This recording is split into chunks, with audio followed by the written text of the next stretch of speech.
Hello friends, welcome back to my YouTube channel. तो आज की इस महाशिवरात्रि की पौराणिक कहानी को लास्ट तक जरूर देखें। प्राचीन काल में किसी जंगल में एक गुरुधर नाम का एक शिकारी रहता था, जो जंगली जानवरों का शिकार करता तथा अपने परिवार का भरण पोषण करता था। एक बार शिवरात्रि की दिन जब वह शिकार के लिए निकला, पर संयोगवश पूरे दिन खोजने के बाद भी उसे कोई शिकार न मिला। उसके बच्चों, पत्नी एवं माता पिता को भूखा रहना पड़ेगा। इस बात से वह चिंतित हो गया। सूर्यास्त होने पर वह एक जलाशय के समीप गया और वहां एक घाट के किनारे एक पेड़ पर थोड़ा सा जल पीने के लिए लेकर पेड़ पर चढ़ गया, क्योंकि उसे पूरी उम्मीद थी कि कोई न कोई जानवर अपनी प्यास बुझाने के लिए यहाँ जरूर आएगा। वह पेड़ बेलपत्र का था और उसी पेड़ के नीचे शिवलिंग थी, जो सूखे बेलपत्रों से ढके होने के कारण दिखाई नहीं दे रहा था। रात का पहला पहर बीतने से पहले एक हिरनी वहां पर पानी पीने के लिए आई। उसे देखते ही शिकारी ने अपने धनुष पर बाण साधा। ऐसा करने में उसके हाथ के धक्के से कुछ पत्ते एवं कुछ जल की कुछ बूंदें नीचे बनी शिवलिंग पर गिरीं और अनजाने में ही शिकारी की पहले प्रहर की पूजा हो गई। हिरनी ने जब पत्तों की खड़खड़ाहट सुनी तो घबराकर ऊपर की ओर देखा और भयभीत होकर शिकारी से कांपते हुए स्वर में बोली, मुझे मत मारो। शिकारी ने कहा कि वह और उसका परिवार भूखा है, इसलिए वह उसे नहीं छोड़ सकता। हिरनी ने वादा किया कि वह अपने बच्चों को अपने स्वामी को सौंपकर लौट आएगी, तब वह उसका शिकार कर ले। शिकारी को उसकी बात का विश्वास नहीं हो रहा था। उसने फिर से शिकारी को यह कहते हुए अपनी बात का भरोसा करवाया कि जैसे सत्य पर ही धरती टिकी है, समुद्र मर्यादा में रहता है और झरनों से जल धाराएं गिरा करती हैं, वैसे ही वह भी सत्य बोल रही है। क्रूर होने के बावजूद भी शिकारी को उस पर दया आ गई और उसने जल्दी लौटना कहकर उस हिरनी को जाने दिया। थोड़ी देर बाद एक और हिरनी वहां पर पानी पीने आई। शिकारी सावधान हो गया, तीर साधने लगा और ऐसा करते हुए उसके हाथ के धक्के से फिर पहले की ही तरह थोड़ा सा जल और कुछ बेलपत्र नीचे शिवलिंग पर जा गिरे और अनायास ही शिकारी की दूसरे प्रहर की पूजा भी हो गई।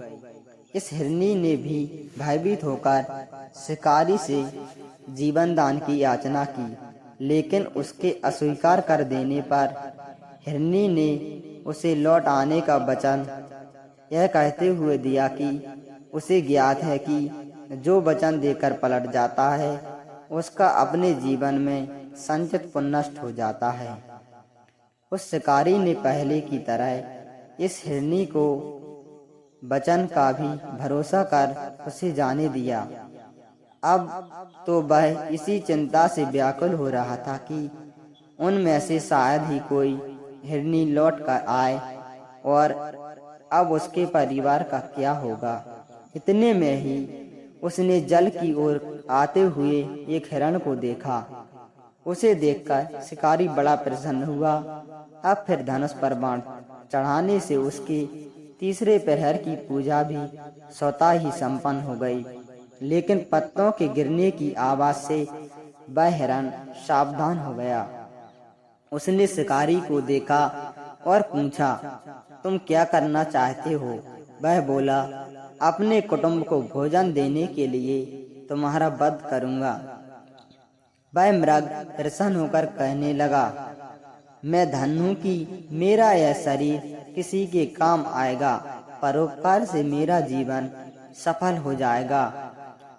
पर कृपया कर अभी मुझे जाने दें, ताकि मैं अपने बच्चों को उनकी माता के हाथ में सौंपकर और उन सबको धीरज बंधाकर यहाँ लौट आऊं। शिकारी का हृदय उसके पाप पुण्य नष्ट हो जाने से अब तक शुद्ध हो गया था, इसलिए वह विनय पूर्वक बोला। जो यहाँ आए सभी बातें बनाकर चले गए और अभी तक नहीं लौटे। यदि तुम भी झूठ बोलकर चले जाओगे तो मेरे परिजनों का क्या होगा।